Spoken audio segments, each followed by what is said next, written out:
Hello, welcome back once again in basic electronics subject. So in the last lecture we have started the second chapter of this subject, that is rectifier, and in that lecture we have seen what do you mean by rectifier, what is rectifier. So this is just a revision part of the previous lecture only. A rectifier is basically those circuit which converts your AC into DC. It is written over here DC, but actually I have told you in what DC, AC into in what DC. There is some term Direct current. before this DC. I have indicate you one term. It is not going to convert exactly into DC. So what is the name?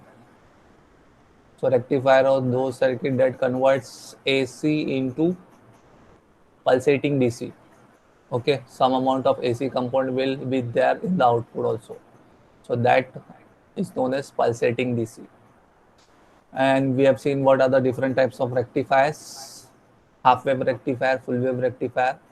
So in our previous lecture, we have seen both the circuit diagrams, half wave rectifier, and in full wave rectifier, we have seen one type of circuit, that is center tap full wave rectifier.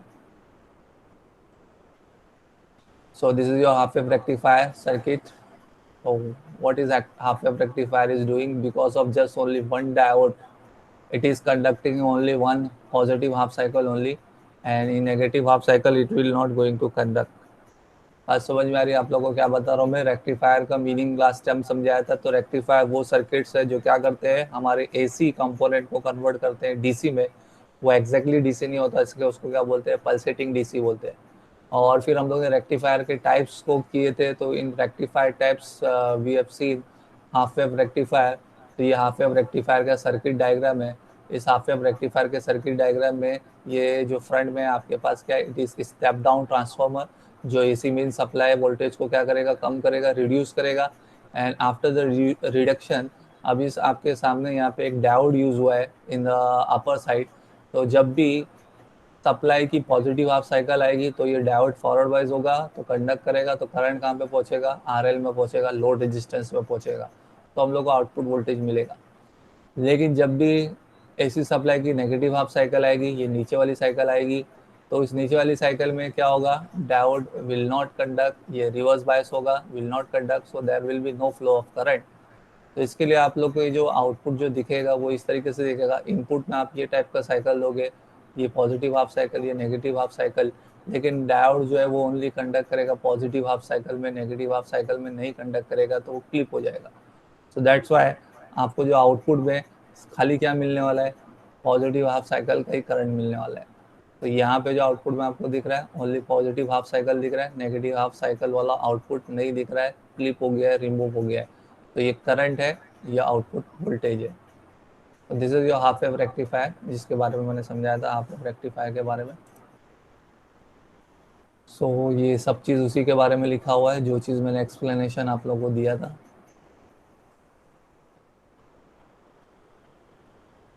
ये सारी चीज़ disadvantage वगैरह भी दिया हुआ है। Since power is deliver only during one half of the cycle of the input alternating voltage, therefore it's power output and rectification frequency slow. ठीक है ना, तो आउटपुट आपको सिर्फ एक ही साइकिल में मिल रहा है, एक साइकिल में नहीं मिल रहा है एसी मेन सप्लाई के। तो इसका जो रेक्टिफिकेशन है, जो पर्पस के लिए हम लोग रेक्टिफिकेशन के लिए यूज़ कर रहे हैं, तो उसका रेक्टिफिकेशन क्या है, इसका लो है, यानी रेक्टिफिकेशन एफिशिएंसी। तो रेक्टिफाई करने की जो इसकी एफिशिएंसी वो क्या है, कम है, सिर्फ only in half cycle rectification दे रहा है, दूसरे हाफ साइकिल में तो दे ही नहीं रहा है, डायोड ऑफ है। तो ये पर्टिकुलर टाइप की सर्किट का रेक्टिफिकेशन एफिशिएंसी क्या है, कम है, रेक्टिफिकेशन फ्रीक्वेंसी क्या है, लो है। और भी बहुत सारी चीज़ें, ये सारी चीज़ हम लोग अंडरस्टैंड करेंगे, अलग से टर्म्स है हमारे पास, we are going to understand. तो दिस इज एग्जैक्टली वही सब चीज़ जो मैं आपको बता रहा था। ये आपका पूरा एसी मेन सप्लाई होता है जो आप देते हो। तो डायोड की कभी कंडक्ट होता है जब ओनली पॉजिटिव हाफ साइकिल होती है, तो यहाँ से 0 डिग्री से 180 डिग्री का ही आउटपुट आपको नज़र आ रहा है। बाकी जब negative half cycle of AC input आता है, that is 180 degree to 360 degree, वहाँ पे आउटपुट नहीं मिलता है। It is diode is off, output is zero. So output voltage आपको सिर्फ पॉजिटिव हाफ साइकिल में ही मिल रहा है। सो आउटपुट फ्रीक्वेंसी वहाँ पे rectifier is equal to input frequency. This means when a input AC completes one cycle, rectified wave also completes one cycle. तो rectifier भी पूरी एक साइकिल कंप्लीट कर रहा है, बस क्या कर रहा है, नेगेटिव हाफ साइकिल में आउटपुट नहीं दे रहा है। ये पूरा एसी मेन सप्लाई का पूरा एक कंप्लीट साइकिल है, ये रेक्टिफायर आउटपुट का पूरा साइकिल है। तो रेक्टिफायर का आउटपुट आपको पॉजिटिव हाफ साइकिल में मिल रहा है, नेगेटिव हाफ साइकिल में वो क्या कर रहा है, कंडक्ट नहीं कर रहा है, उसका आउटपुट वोल्टेज जीरो है, बट इट इज़ ये पूरी एक कंप्लीट साइकिल है। तो जो फ्रीक्वेंसी इनपुट की है वो सेम फ्रीक्वेंसी क्या रहेगी, आउटपुट की रहेगी। F out is equals to F in, only the difference is that there is no output in the negative half cycle. Negative half cycle में कोई आउटपुट नहीं मिलता है, आउटपुट वोल्टेज इज जीरो। फिर आफ्टर दिस हम लोग ने full wave rectifier को कंप्लीट किए थे। नाउ फुल वेव रेक्टिफायर में क्या चेंजेस आ गया था, नाउ वन डायोड के बदले में कितने डायोड यूज हुए थे, two diodes. So with the help of these two diodes, we are getting rectification in both the half cycle, positive half cycle as well as negative half cycle. और ये जो type का full wave rectifier है, कौन सा type का rectifier है, centre tap, जिसमें मैंने आपको क्या बताया था, जो ट्रांसफार्मर की जो सेकेंडरी वाइंडिंग है वो सेंटर टैप की हुई थी, ये बीच में से टैपिंग किया होता है। तो टैपिंग करने की वजह से वो दो इक्वल हाफ में डिवाइड हो जाता है, यानी जो भी सेकेंडरी वोल्टेज होगा वो दो इक्वल हाफ में डिवाइड होगा, secondary upper and secondary lower. ये ट्रांसफार्मर का प्राइमरी वाइंडिंग होता है, ये ट्रांसफार्मर का सेकेंडरी वाइंडिंग है। तो सेंटर टैप होने की वजह से it will be divided into two equal half, secondary upper and secondary lower. So what will happen, अब यहाँ पे क्या होगा, जब भी एसी सप्लाई का पॉजिटिव हाफ साइकिल आएगा तो ये अपर सेकेंडरी पॉजिटिव होगा, लोअर सेकेंडरी नेगेटिव होगा, मतलब पॉजिटिव नेगेटिव पॉजिटिव नेगेटिव। तो पॉजिटिव नेगेटिव सेंटर में नेगेटिव, फिर यहाँ से स्टार्ट में नीचे की तरफ पॉजिटिव, ये इधर पे आएगा नेगेटिव। तो ये वाले डायोड की तरफ, D2 वाले डायोड की तरफ नेगेटिव आ रहा है और ऊपर वाले D1 वाले डायोड की तरफ पॉजिटिव आ रहा है। तो D1 वाला डायोड कंडक्ट करेगा, D2 वाला डायोड ऑफ रहेगा। तो करंट फ्लो जो होगा वो D1 की वजह से होगा, D1 की वजह से यहाँ पे करंट फ्लो के कहाँ पे जाएगा, लोड में जाएगा और फिर इधर पे आके कंप्लीट होगा, ग्राउंड होगा। नाउ फिर जब नेगेटिव हाफ साइकिल आएगा एसी सप्लाई का, तो नेगेटिव हाफ साइकिल में क्या होगा, ये नेगेटिव होगा, ये पॉजिटिव होगा, ये नेगेटिव होगा, ये पॉजिटिव होगा, इक्वल हाफ में डिवाइड होता है। तो ऊपर का जो पोर्शन है वहाँ पे मेन नेगेटिव यहाँ पे दिखेगा, सेंटर में पॉजिटिव, फिर यहाँ से नेगेटिव, यहाँ पे पॉजिटिव। तो यानी D1 वाला इधर पे रिवर्स हो जाएगा, D2 वाला इधर पे फॉरवर्ड वाइज हो जाएगा, क्योंकि इनपुट में यहाँ पे पॉजिटिव मिल रहा है उसको। सो ये D2 क्या हो जाएगा, फॉरवर्ड बाइस। तो फॉरवर्ड बाइस होगा तो वो कंडक्ट करेगा, करंट फ्लो होगा। तो करंट यहाँ से जाएगा, फ्लो होगा सीधा वही लोड पे जाएगा, लोड पे जाके इधर पे कंप्लीट होगा। तो दोनों में करंट का डायरेक्शन सेम है। सो दैट्स वाई जो रेक्टिफायर आउटपुट जो है वो आपको सेम डायरेक्शन वाला ही मिलता है, समझे, same amount of current is flowing. तो जैसा फ्लो करंट का डायरेक्शन D1 की वजह से था, वैसे करंट का फ्लो डायरेक्शन D2 की वजह से भी है। तो ये रेक्टिफायर आउटपुट आपको मिलेगा। यहाँ पे एक ब्लैक में मार्क किया हुआ है, एक रेड में मार्क किया हुआ है। ब्लैक वाला मार्क किया हुआ इंडिकेट कर रहा है it is because of D1, and red में जो मार्क किया हुआ है it indicating it is because of D2।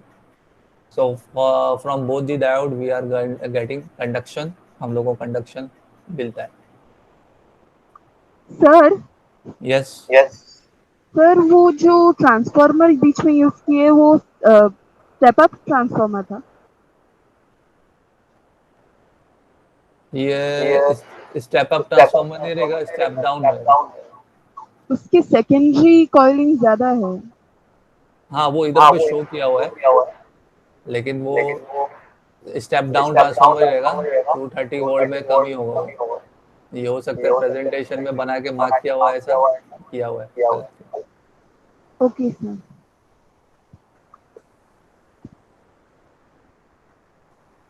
Now फिर इसके बाद आप लोग का ये फुल वेव रेक्टिफायर की फ्रीक्वेंसी का मामला है। इधर पे फ्रीक्वेंसी के बारे में समझाया है। Output frequency of full wave rectifier is equal to the double of input frequency. This means when input AC completes one cycle, rectifier wave completes two cycle। तो यहाँ पे इस तरीके से समझाया, इंडिकेट किया हुआ है कि जब ये पूरा AC साइकिल कंप्लीट करता है वन इनपुट का, तो यहाँ पे आउटपुट ऑफ रेक्टिफायर दो साइकिल कंप्लीट करता है। ये क्यों दो साइकिल कंप्लीट कर रहा है, कोई रीज़न बता सकता है? यहाँ इनपुट का AC साइकिल जब वन साइकिल कंप्लीट कर रहा है तो रेक्टिफायर वाला आउटपुट दो साइकिल कंप्लीट कर रहा है। इसलिए इसकी आउटपुट फ्रीक्वेंसी डबल है इनपुट से. F out is equal to 2 times F in of full wave rectifier. What is the reason it is completing 2 cycle. हम लोग को यहाँ पे ऐसा दिख के नहीं आ रहा है कि 2 साइकिल कंप्लीट हुआ है, लेकिन हुआ है because of the sir two diodes. नीचे नहीं जाता ना? Because of two diodes.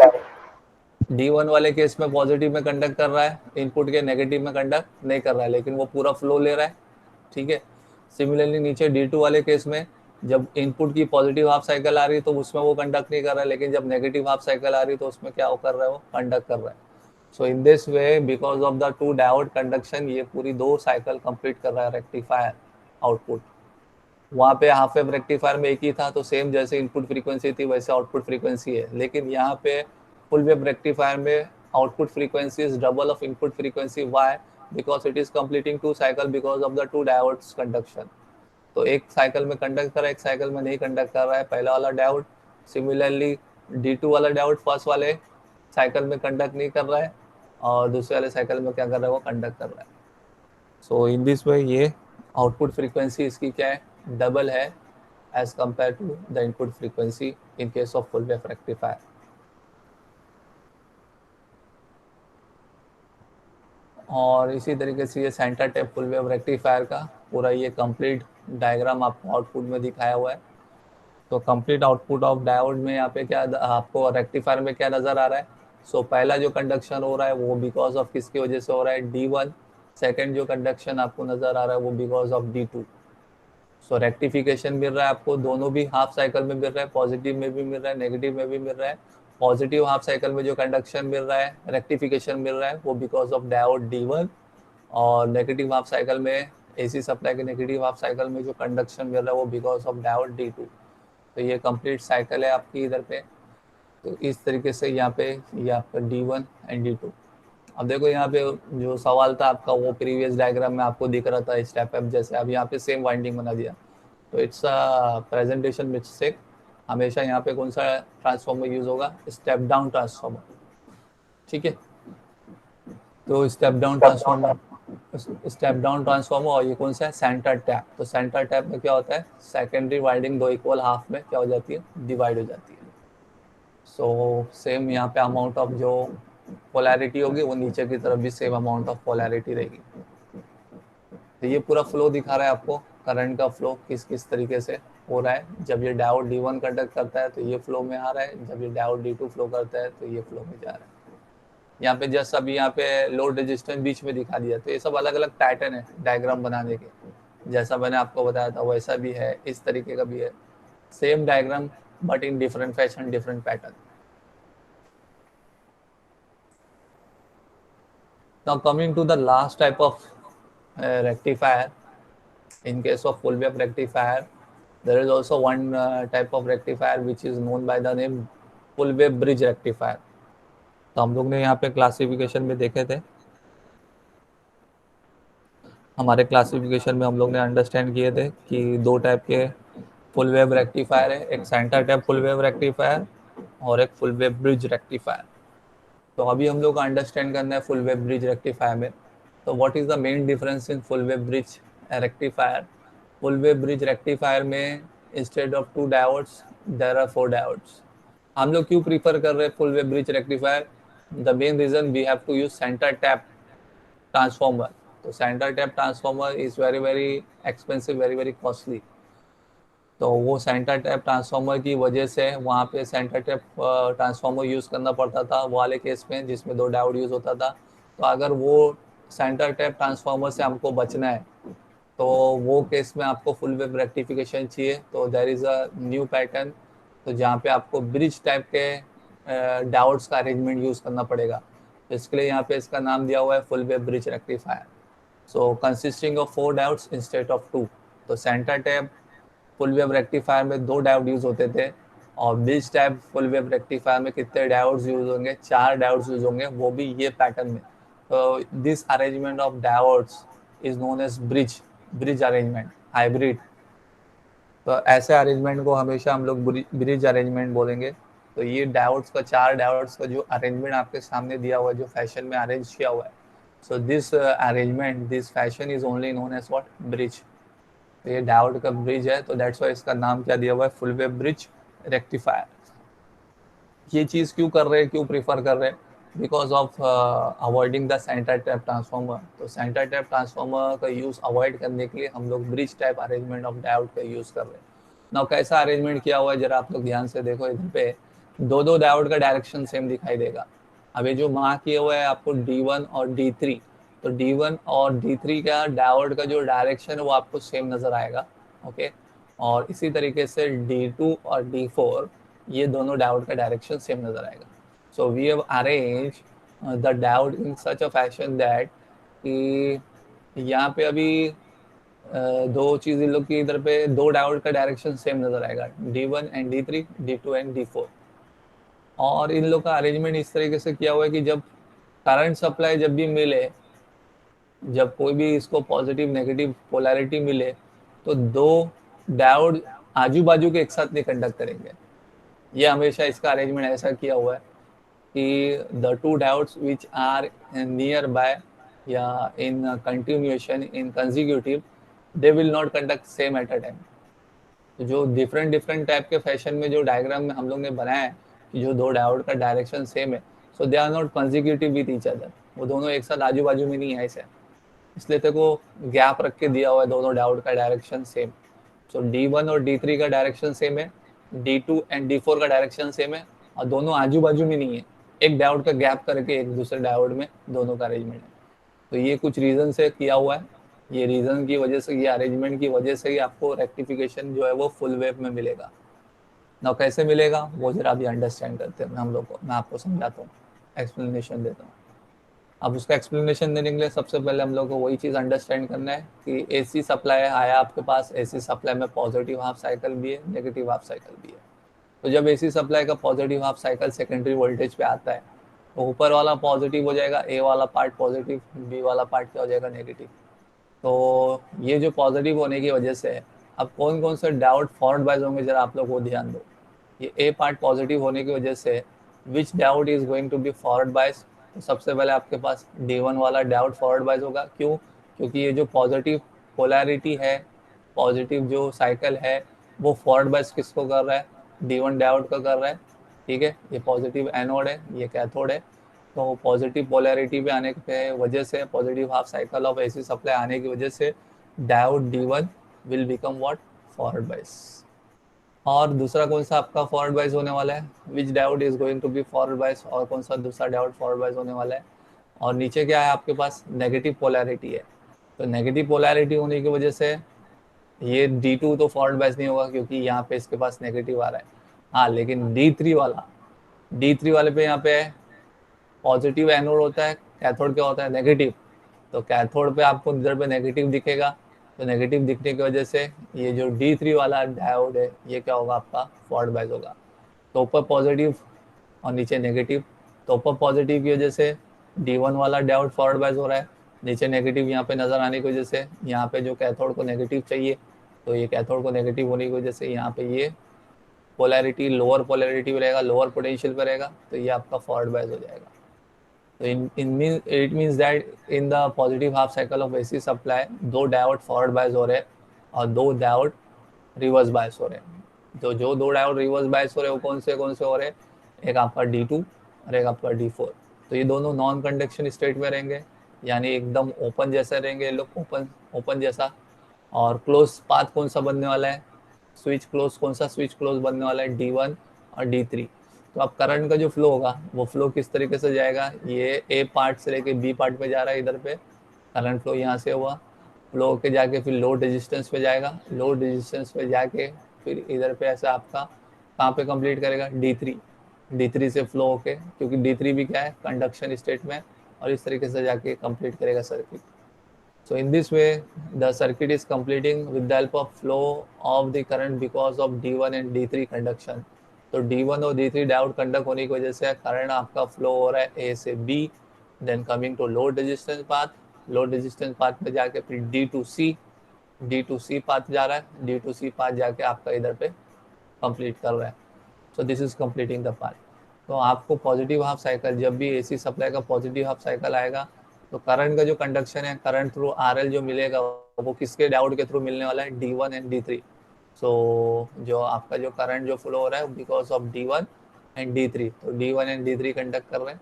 Okay, ये हो गया आपका। फिर इसके बाद सर आप, हाँ बोलिए। D1 and D3 always forward bias रहेगा ना? ऑलवेज फॉरवर्ड बाइज नहीं रहेगा, अब जब ऊपर नेगेटिव आएगा तो रिवर्स हो जाएगा ना। मैं सिर्फ ये ओके। पॉजिटिव हाफ साइकिल की बात कर रहा था। ये जब एसी सप्लाई का पॉजिटिव हाफ साइकिल आएगा तो ऊपर पॉजिटिव बनेगा, नीचे नेगेटिव बनेगा।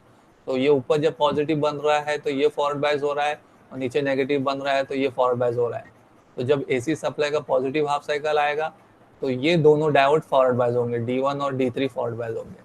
अब बात चल रही, देखो अभी एसी सप्लाई का जब नेगेटिव हाफ साइकिल आएगा, ये एसी सप्लाई का जब नेगेटिव हाफ साइकिल आएगा तो ऊपर क्या बनेगा, नेगेटिव, और नीचे क्या बनेगा, पॉजिटिव। दिख रहा है आपको, ये यस सर। नीचे ऊपर वाला पार्ट में क्या आएगा, नेगेटिव साइन आएगा, और नीचे वाले पार्ट में क्या आएगा, पॉजिटिव। तो ये नेगेटिव पार्ट आने की वजह से अब कौन सा डायोड फॉरवर्ड बाइज होगा वो आप खुद सोचो। D2 D4। तो ये, हाँ ये D4 में देखो कैथोड है, कैथोड को क्या चाहिए, नेगेटिव ही से कनेक्ट करना है ना। तो कैथोड को हाँ। नेगेटिव से कनेक्ट करना है, मतलब ये D4 वाला क्या हो गया, फॉरवर्ड बाइज हो गया। ओके, ये वाला नेगेटिव इधर पे आएगा तो नहीं कंडक्ट करेगा, क्योंकि ये एनोड है, एनोड को तो पॉजिटिव ही चाहिए ना, पॉजिटिव सप्लाई चाहिए। तो ये क्या हो गया, ये रिवर्स बायस हो गया, लेकिन D4 वाला क्या हो गया, फॉरवर्ड बायस हो गया। अब नीचे क्या है, पॉजिटिव है आपके पास, तो पॉजिटिव आने की वजह से D2 वाला फॉरवर्ड बायस होगा, क्योंकि एनोड को पॉजिटिव चाहिए। लेकिन D3 वाला इधर पे पॉजिटिव आके कुछ फायदा नहीं, क्योंकि यहाँ पे कैथोड को क्या चाहिए, नेगेटिव, तो ये रिवर्स बायस हो जाएगा। तो अब रिवर्स सिचुएशन हो गई, जब negative half cycle of AC supply आया तो कौन कौन सा डायोड फॉरवर्ड बायस हो गया, D2 वाला फॉरवर्ड बायस हो गया, D4 वाला फॉरवर्ड बायस हो गया। कौन से रिवर्स बायस हो गए, D1 वाला रिवर्स बायस हो गया, D3 वाला D3। रिवर्स बायस हो गया। ओके, अब करंट का जो फ्लो होगा वो देखो कैसा होगा। तो जहाँ से आपका इधर से पॉजिटिव बना है, तो ये पाथ से आपका सी से लेके बी पाथ में आपका करंट फ्लो होगा। ओके, तो सी टू बी करंट फ्लो हुआ, फिर ये कहाँ पे पहुंचा, लोड रेजिस्टेंस पे पहुंचा। लोड रेजिस्टेंस पे पहुंचने के बाद फिर ये डी पॉइंट पे आया। डी पॉइंट पे आने के बाद अब कौन सा डायोड फॉरवर्ड बायस है, तो D4 वाला फॉरवर्ड बायस है। तो ये करंट फ्लो इधर पे जाएगा, फ्लो पे इधर पे जाने के बाद D2A पाथ में जाएगा, D2A पाथ में जाके ऊपर की तरफ जाके कंप्लीट होगा। बात समझ में आई आपका, किस तरीके से करंट यस फ्लो सर। हुआ। तो यहाँ से आपका फ्लो होना चालू हुआ C2B, तो C2B से करंट फ्लो होना चालू हुआ because of D2 forward bias. तो यहाँ से करंट फ्लो किया, लोड रेजिस्टेंस पे गया, लोड रेजिस्टेंस पे जाने के बाद फिर से डी पॉइंट पे आया, डी पॉइंट पे जाने के बाद ये D2A पॉइंट में करंट फ्लो होगा, क्योंकि ये D4 वाला फॉरवर्ड बायस है। यहाँ पे जाएगा, फिर A से जाके कंप्लीट होगा ऊपर के पाथ में। So in this way, the current flow is completing the path, completing the circuit, but in the same direction only. Current का जो लोड रेजिस्टेंस की तरफ जो फ्लो है वो दोनों भी कंडक्शन की वजह में एक ही डायरेक्शन में फ्लो हो रहा है। करंट का फ्लो अपोजिट नहीं हुआ है in the region of load resistance. तो लोड रेजिस्टेंस के पास जो करंट फ्लो हो रहा है, दोनों भी पॉजिटिव हाफ साइकिल में, नेगेटिव हाफ साइकिल में, दोनों का डायरेक्शन ऑफ फ्लो क्या है, सेम ही है। बस हम लोग ने इधर पे पैटर्न अरेंजमेंट ऐसा किए कि जो कंडक्शन हो रहा है दो डायोड की वजह से हो रहा है, एक D1 D3 की वजह से हो रहा है और एक D2 D4 की वजह से हो रहा है। तो जब भी एसी सप्लाई का पॉजिटिव हाफ साइकिल आएगा तो करंट कंडक्शन जो मिलेगा वो आपको जो मिलने वाला है वो कौन से दो डायोड की वजह से मिलेगा, D1 D3 की वजह से मिलेगा। और जब भी एसी सप्लाई का नेगेटिव हाफ साइकिल आएगा तो करंट कंडक्शन आपको सेम डायरेक्शन का ही मिलेगा, लेकिन वो जो मिल रहा है वो किसकी वजह से मिल रहा है, because of the conducting of two opposite diodes, that is D2 and D4. So two opposite diodes will going to be conduct each other at each cycle. During the positive half cycle, the opposite diodes D1 and D3 will conduct. During the negative half cycle of AC supply, the opposite two diodes D2 and D4 is going to be conduct. So in this way ये cycle repeat होती रहेगी। फिर से जब positive half cycle आएगा तो D1 D3 conduct करेगा, फिर से जब negative half cycle आएगा तो diode D2 D4 conduct करेगा। तो ये करंट थ्रू RL मिल रहा है, और नीचे वाला आपको voltage V out through RL मिल रहा है, लोड रेजिस्टेंस। तो ये करंट का वेव फॉर्म है, ये वोल्टेज का वेव फॉर्म है in the region, in the flow direction of load resistance. तो ऐसा करके हम लोग क्या कर पा रहे हैं, ये डायोड, ब्रिज डायोड का यूज़ करके हम लोग फुल वेव रेक्टिफिकेशन कर पा रहे हैं। बस हमको क्या हो गया, दो डायोड के बदले में कितने डायोड यूज़ करना पड़े, चार डायोड का यूज़ करना पड़ रहा है। तो फुल वेव रेक्टिफायर के दो टाइप्स है, एक centre tap full wave rectifier है और एक फुल वेव ब्रिज रेक्टिफायर है। तो centre tap full wave rectifier में कितने डायोड्स यूज होते हैं, दो, लेकिन फुल वेव ब्रिज रेक्टिफायर में कितने डायोड्स यूज होते हैं, चार। क्यों ऐसा हुआ है? Because we have to avoid centre tapping of transformer. तो सेंटर टैप ट्रांसफॉर्मर टाइप को अवॉइड करने के लिए ये full wave bridge rectifier use हुआ है। सेंटर टैप ट्रांसफॉर्मर आसान नहीं है, it is expensive, it is increasing the cost, so that's why we are using this full wave bridge rectifier. तो ये इसका एग्जांपल था आपका फुल वेव ब्रिज रेक्टिफायर का। ये पूरा देखो फ्लो बताया कि एक टाइम पे कौन से दो डायोड कंडक्ट करते हैं, पूरा ये वापस से जैसा मैं आपको समझा रहा था कैसा क्लोज पाथ बनता है, तो पूरा ये डायग्राम है वैसे ही समझाया हुआ है। तो जब ऊपर की पॉजिटिव हाफ साइकिल आती है तो diode D1 and D3 forward bias होता है, ये D2 और D4 रिवर्स बायस होता है। तो इन लोगों को देखो हाईलाइट कैसे किया हुआ है, इनविजिबल टाइप में डॉटेड में हाईलाइट किया हुआ है।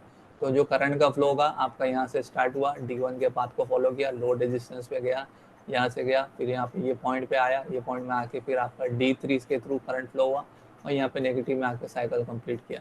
So during the positive half cycle, D1, D3 are conducting while D2, D4 are in the off state. ये इस तरीके से पूरा अरेंजमेंट जो मैं आपको वही समझा रहा था, ये अलग से पूरे डायग्राम में समझाया हुआ। नेक्स्ट कौन सा केस था? जब नेगेटिव हाफ साइकिल आती है, ये नेगेटिव होता है, ये पॉजिटिव होता है, तो कौन से डायोड अब कंडक्ट करते हैं? D2 और D4 कंडक्ट करते हैं। ये दोनों क्या हो जाते हैं? हिडन मार्क के जैसा मार्क किया हुआ है, हिडन मार्क किया हुआ है। तो अब करंट का जो फ्लो होगा कहाँ से फ्लो होगा? यहाँ से देखो, ये नीचे की तरफ पॉजिटिव है तो यहाँ से फ्लो होना चालू होगा। तो D2 से फ्लो होगा पहले करंट, फिर ये लोड रेजिस्टेंस की तरफ जाएगा, फिर रिवर्स आएगा, फिर ये पॉइंट पे आया, फिर D4 के थ्रू फ्लो होगा और जाके आपकी साइकिल कंप्लीट की। तो ये in this way full wave bridge rectifier में ये करंट का फ्लो होता है। So advantages of full wave bridge rectifier, need for centre tap transformer is eliminated. सबसे पहले यही एडवांटेज है कि जो सेंटर टैप ट्रांसफॉर्मर की नीड थी उसको क्या किया इसने? एलिमिनेट कर दिया। Output is twice than that of centre tap circuit, और आउटपुट हमेशा इसका ज़्यादा मिलेगा सेंटर टैप ट्रांसफॉर्मर से। क्यों? बिकॉज यहाँ पे कितने डायोड यूज हो गए? 4 डायोड यूज हो गए। So that's why output is twice than that of center tap rectifier. Disadvantage, अब जाहिर सी बात है डिसएडवांटेज में तो कुछ तो शो होगा। 2 डायोड के बदले में यहाँ पे कितने डायोड यूज हो रहे हैं? 4 डायोड यूज हो रहे हैं। Internal resistance voltage drop is twice than that of centre tap circuit. अब ये सब चीज़ जो बारीक चीज़ है वो अभी हम लोग को इतने आसानी से समझ में नहीं आएगी। नॉर्मल जो एडवांटेज डिसएडवांटेज है आप लोग वो सर्किट के पॉइंट ऑफ व्यू से ही याद रखो। ठीक है, तो ये चीज़ यहाँ तक थी, आप लोग को आई होप समझ में आई होगी जो था मैंने यहाँ पे समझाया आप लोग को। अब मैं अपना नोट्स भी आपके सामने ओपन कर देता हूँ। तो ये सब नोट्स जो मैंने अपने लास्ट लेक्चर में आपको समझाया था, तो ये centre tap full wave rectifier का सर्किट डायग्राम हो चुका था, एक्सप्लेनेशन दिया था। ये वही फुल वेव ब्रिज रेक्टिफायर जो अभी आपको मैंने समझाया, मैंने पीपीटी के थ्रू समझाया ताकि डायग्राम वगैरह और क्लियर हो जाए, क्योंकि ये डायग्राम एकदम लाइटली मार्क किया होता है, इसलिए मैंने ये प्रीफर नहीं किया। बाकी जो चीज़ मैंने समझाया मेरा वर्किंग पूरा वही है, सेम टाइप ऑफ वर्किंग है। हाँ, आपको खाली डायोड के नेमिंग में डिफरेंट आ सकता है, क्योंकि अगर डायोड का नेमिंग मैंने वैसा किया रहूँगा अपनी सर्किट डायग्राम में तो इसके लिए आपको अभी वैसा दिख रहा होगा। तो डायोड का नेमिंग वो आपके ऊपर है, वो आप अपने हिसाब से दे सकते हो, खाली ध्यान रखना कौन से डायोड को आप ऑन बता रहे हो। अभी जो मैंने सर्किट डायग्राम जो प्रेजेंटेशन वाला था वो D1 यहाँ पे था, D3 यहाँ पे था, बट इन दिस केस यहाँ पे D3 D4 ऐसा दिया हुआ है, D1 D2 ऐसा दिया हुआ है। तो ये आपके ऊपर है नेमिंग कैसा देते हो आप डायोड का। तो डायोड का जैसा नेमिंग दे रहे हो, नंबरिंग दे रहे हो, तो वो हिसाब से ही आपको लिखना भी है वर्किंग में। तो मेरे डायग्राम में मैंने ऐसा शो किया है कि D1 D2 एक साइकिल में कंडक्ट कर रहे, D3 D4 एक साइकिल में कंडक्ट कर रहे, क्योंकि मैंने नंबरिंग नेमिंग वैसा दिया हुआ है। तो इसके लिए मेरे नोट्स में आपको यहाँ पे लिखा हुआ ये चीज़ नज़र आएगी इधर पे। So in full wave bridge rectifier positive half cycle में मैंने कौन से डायोड को कंडक्ट बताया? D1 D2 को कंडक्ट बताया और D3 D4 को रिवर्स वाइज बताया। तो इट्स अप टू यू, आप डायग्राम में जैसा नेमिंग दे रहे हो वो हिसाब से आप शो कर सकते हो। तो ये फुल वेव ब्रिज रेक्टिफायर का मैंने एक्सप्लेनेशन और वर्किंग सब चीज़ था वो एक्सप्लेनेशन कर दिया। नो थोड़ा सा मैं आगे बढ़ता हूँ, इसमें कुछ और भी चीज़ें हैं। There are some terms related with rectifiers also, there are also some terms related with rectifier. तो what are the different terms related with rectifier, जिसका जानना बहुत ज़रूरी है हम लोग को, जिससे उसके वर्किंग के बारे में हम लोग को मालूमात पड़ती है। So what are the parameters related with rectifier, जिसमें पैरामीटर में सबसे पहले रेक्टिफिकेशन एफिशिएंसी, जिसको डिनोट करते हैं हीटा से। व्हाट इज रेक्टिफिकेशन एफिशिएंसी, मतलब कितना रेक्टिफायर हो रहा है।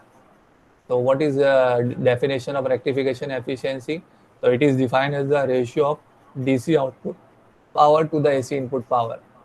रेक्टिफायर का काम क्या है, आउटपुट को किस में कन्वर्ट करने का, डीसी में, और इनपुट में क्या रहेगा, एसी में। तो कितना उसने आउटपुट जनरेट किया उस इनपुट एसी का, तो that is known as what, efficiency. आपको एफिशिएंसी का तो मतलब पता है, आपको कितना एफिशिएंट मिल रहा है, यानी आप जो चीज़ लगा रहे हो उसका प्रॉपर आउटपुट आपको मिल रहा है कि नहीं मिल रहा है, उसको बोलते हैं एफिशिएंसी। तो अगर आप रेक्टिफायर की एफिशिएंसी डिफाइन करना चाहोगे तो उसको कैसा डिफाइन करोगे, तो उसकी डेफिनेशन क्या बनेगी, it is define as the ratio of, वो रेशियो है, किसका रेशियो है, डीसी आउटपुट पावर का, यानी आउटपुट में कितना डीसी पावर मिल रहा है, टू द अपॉन में क्या रहेगा, एसी इनपुट पावर कितना दिया गया था। तो जितना एसी इनपुट पावर दे रहे हैं तो उसका कितना डीसी आउटपुट पावर मिल रहा है, that is nothing but efficiency of rectifier. तो देखो रेशियो में आपको यही दिखाया हुआ है, रेक्टिफायर की एफिशिएंसी को डिनोट करते हैं हीटा से, और रेशियो में DC output power upon AC input power. और अगर आपको परसेंटेज में चाहिए तो मल्टीप्लाई बाय खाली क्या करना पड़ेगा आपको, 100। Anything you want in percentage तो just multiply it 100, you will get efficiency in terms of percentage. तो ये एफिशिएंसी थी, रेक्टिफायर एफिशिएंसी की डेफिनेशन। दूसरा है रिपल फैक्टर, ये बहुत इंपॉर्टेंट रोल प्ले करता है रेक्टिफायर में। रिपल का मतलब क्या होता है मैं समझा देता हूँ आपको। रिपल का मैंने इससे पहले भी आपको मीनिंग समझाया था कि रेक्टिफायर जो है वो हमेशा आपको एकदम प्योर डीसी में कन्वर्ट नहीं करके देगा। प्योर डीसी का मतलब 100% डीसी आउटपुट नहीं देगा, कुछ amount of AC component output में मौजूद रहेगा, प्रेजेंट रहेगा ही रहेगा। तो वो जो अमाउंट जो ऑफ एसी कंपोनेंट आउटपुट में प्रेजेंट है उसको बोलते हैं ripple. So the ripple is nothing but the amount of AC component present in the rectifier output. तो रेक्टिफायर के आउटपुट में कितना amount of AC component present है उस चीज को बोलते हैं रिपल। तो उस रिपल से रिलेटेड रिपल फैक्टर है। तो क्या है वो चीज इधर पे वही समझाया हुआ है पॉइंट नंबर 1 में। So ripple factor measures percentage of AC component present in the rectifier output. तो रिपल फैक्टर क्या है, वो मेजर है, वो बताता है, वो आपको ये चीज है जो मैं आपको बताया था कि एसी कंपोनेंट प्रेजेंट रहता है आउटपुट में, तो कितना प्रेजेंट है उस प्रेजेंट मार्क करने वाली चीज का नाम है ripple factor. So ripple factor measures percentage of AC component present in the rectifier output. It is denoted by small letter r and it is given by, तो इसको डिनोट करता है स्मॉल लेटर r से, और इसको definition बनती है, इसको किस तरीके से इसको डिफाइन करते हैं, RMS value of the AC component of output to the DC और average value of the output. तो RMS value of the AC component यानी कितना root mean square AC component है आउटपुट में। रूट मीन स्क्वायर यानी 70%। Root mean square का मतलब तो आपको पता ही होगा, वट एवर द आउटपुट इसका 70% that is known as what, root mean square, RMS। तो RMS value of the AC component of output, तो एसी कंपोनेंट का RMS value divide by DC value of the output, output का कितना DC value है। तो ripple factor उसी का नाम है ना। तो टोटल डीसी आउटपुट कितना है, अब उसमें एसी का रिपल कितना है, तो वो हिसाब से आपको रिपल फैक्टर मालूम पड़ेगा, इंडिकेट होगा कितना परसेंटेज ऑफ एसी चीज मौजूद है आपके आउटपुट में। तो RMS value of the AC component to the DC value of the output that is known as what, ripple factor. ये डेफिनेशन है रिपल फैक्टर की। क्या है रिपल फैक्टर वो मैंने आपको क्लियर किया, समझाया, the amount of AC component present in the rectifier output. इसको फॉर्मूला से भी देखो, कैलकुलेट करने का फॉर्मूला भी दिया हुआ है, लोड वोल्टेज RMS का स्क्वायर। ये VL RMS मतलब RMS value of load voltage, RMS value of load voltage का square minus VL DC square यानी output voltage, output load voltage, जो लोड वोल्टेज जो DC लोड वोल्टेज है उसका square upon VL DC। और ये दोनों स्क्वायर रूट में, ऊपर वाली टर्म जो है ना वो किसके अंदर, स्क्वायर रूट में। तो आप इसको इस तरीके से भी बोल सकते हो, R is equal to square root of RMS VL the whole square minus VL DC the whole square upon VL DC। तो अगर आपको कभी न्यूमेरिकल आता है कैलकुलेट करने के लिए कि कैलकुलेट द रिपल फैक्टर, तो न्यूमेरिकल आता है रिपल फैक्टर कैलकुलेट करने के लिए, तो ये फॉर्मूला यूज़ करना पड़ेगा। तो क्या क्या मालूम होना चाहिए, लोड वोल्टेज का RMS of load voltage and DC of load voltage, ये दो चीज़ मालूम रहेगी तो आप रिपल फैक्टर कैलकुलेट कर सकते हो। थर्ड थिंग जो पैरामीटर रिलेट करता है हमारे रेक्टिफायर से वो है transformer utilization factor, that is TUF। अब आपका ट्रांसफार्मर कितना यूटिलाइज हुआ रेक्टिफिकेशन पर्पस में, तो वो जो टर्म है, वो जो पैरामीटर है, वो आपका बनता है ट्रांसफार्मर यूटिलाइजेशन फैक्टर। तो इसकी डेफिनेशन यहाँ पे दी हुई है, the TUF indicates how well the input transformer is being utilized. It is defined as the ratio of DC output power to the AC power rating of the transformer. तो यहाँ पे ट्रांसफार्मर यूटिलाइजेशन फैक्टर क्या figure है, यानी आपने जो rectifier में जो अपना ट्रांसफार्मर यूज़ किए वो कितना अच्छा यूज़ हुआ, कितना अच्छा यूटिलाइज हुआ आपके रेक्टिफिकेशन में, वो टर्म को बोलते हैं ट्रांसफार्मर यूटिलाइजेशन फैक्टर। तो TUF हमको बताएगा, इंडिकेट करेगा how your transformer is well utilize in rectifier. तो रेक्टिफायर में जो आप इनपुट में ट्रांसफार्मर को यूज़ किए वो कितना अच्छा यूटिलाइज हुआ आपके रेक्टिफिकेशन करने में, तो वो पैरामीटर इंडिकेट करने वाला कौन सा है, TUF। तो इसका रेशियो क्या दिया हुआ है आपको, DC आउटपुट पावर, यानी कितना आपको DC आउटपुट पावर मिल रहा है, divide by AC power rating of the transformer input power. तो वो जो ट्रांसफार्मर आप यूज़ कर रहे हो तो उसकी AC पावर रेटिंग कितनी है, तो वो AC power ratings of the input transformer, आपको ये रेशियो कैलकुलेट करना है, that will give you TUF transformer utilization factor. तो DC आउटपुट पावर कितना मिला आपको रेक्टिफायर से, अपॉन में what is the AC power rating of the transformer you have use in the input of the rectifier circuit. तो ये ratio करके आपको जो फिगर मिलने वाला है that is known as what, transformer utilization factor. तो ये सब टर्म्स है, पैरामीटर्स है रिलेटेड विथ योर रेक्टिफायर्स। तो ये सब यूज होते हैं, ये सब आते हैं, और इसी के रेटिंग्स हम लोग को चाहिए रहते हैं अपने रेक्टिफायर में भी। यही सब चीज़ हम लोग देखते कोई भी रेक्टिफायर सर्किट यूज करते थे। Second last is your peak inverse voltage PIV, peak inverse voltage PIV। So what is peak inverse voltage? Peak inverse voltage is the maximum negative voltage across the reverse bias non-conducting diode। तो ये क्या बता रहा है peak inverse, अब नाम से आपको समझ में आएगा जो इनवर्स का पीक वोल्टेज। तो क्या है ये इनवर्स का पीक वोल्टेज, तो peak inverse voltage is the maximum negative voltage across the reverse bias non conducting diode. तो जो डायोड नहीं कंडक्ट कर रहे हैं, जो दो डायोड नहीं कंडक्ट कर रहे हैं रिवर्स बायस होने की वजह से, उसमें मैक्सिमम नेगेटिव वोल्टेज कितना है, उसके अक्रॉस में मैक्सिमम नेगेटिव वोल्टेज कितना है, that is known as what, peak inverse voltage. So those diodes which are in non conducting state due to reverse bias and, और उसके अक्रॉस में जो मैक्सिमम वोल्टेज मिल रहा है, नेगेटिव वोल्टेज मिल रहा है, वो काउंट होता है आपका पीक इनवर्स वोल्टेज। ठीक है ना। तो आपको समझ में आया पीक इनवर्स वोल्टेज मतलब क्या, पीक इनवर्स वोल्टेज वो वोल्टेज होता है जो हम लोग मेजर करते हैं, वो मैक्सिमम वोल्टेज जो हम लोग मेजर करते हैं जो डायोड नहीं कंडक्ट कर रहे हैं रेक्टिफायर सर्किट में in because of reverse bias condition. तो रिवर्स बायस कंडीशन होने की वजह से जो डायोड नहीं कंडक्ट कर रहे हैं उसके अक्रॉस में जो मैक्सिमम नेगेटिव वोल्टेज मिल रहा है वो हम लोग काउंट करते हैं, उसको बोलते हैं पीक इनवर्स वोल्टेज। तो ये सब पैरामीटर से रिलेटेड, ये सब नोट डाउन किया जाता है रेक्टिफायर पर्पज से रिलेटेड। ये सब चीज़ हम लोग को यूज़ होती है रेक्टिफायर के परफॉर्मेंस के लिए। लास्ट है ripple frequency. What is ripple frequency? It is the frequency of the pulsating load voltage waveform. तो जो आउटपुट वोल्टेज वेवफॉर्म है उसी को बोलते हैं हम लोग रिपल फ्रीक्वेंसी, क्योंकि some amount of ripple is present in the output, so that's why उसका नाम दे दिया रिपल फ्रीक्वेंसी। तो it is nothing but actually the frequency of the pulsating load voltage waveform. तो जो रेक्टिफायर से आपको आउटपुट मिल रहा है उस वेवफॉर्म की फ्रीक्वेंसी को ही बोलते हैं रिपल फ्रीक्वेंसी। तो it is the frequency of the pulsating load voltage waveform. तो ये वो फ्रीक्वेंसी है पल्सेटिंग लोड वोल्टेज वेवफॉर्म की। So this all are the terms related with your rectifier. तो ये सारी टर्म्स थी, 5 टर्म्स थी मैंने जो एक्सप्लेनेशन दिया आपको। एक रेक्टिफायर है efficiency, ripple factor, transformer utilization factor, peak inverse voltage and ripple frequency.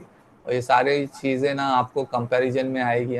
जब कंपैरिजन करेंगे हम लोग half wave rectifier, full wave rectifier, full wave centre tap bridge और फुल वेव सेंटर टैप और फुल वेव ब्रिज, तो ये सारे parameters की कुछ वैल्यू जो है ना वो कंपैरिजन में आएगी।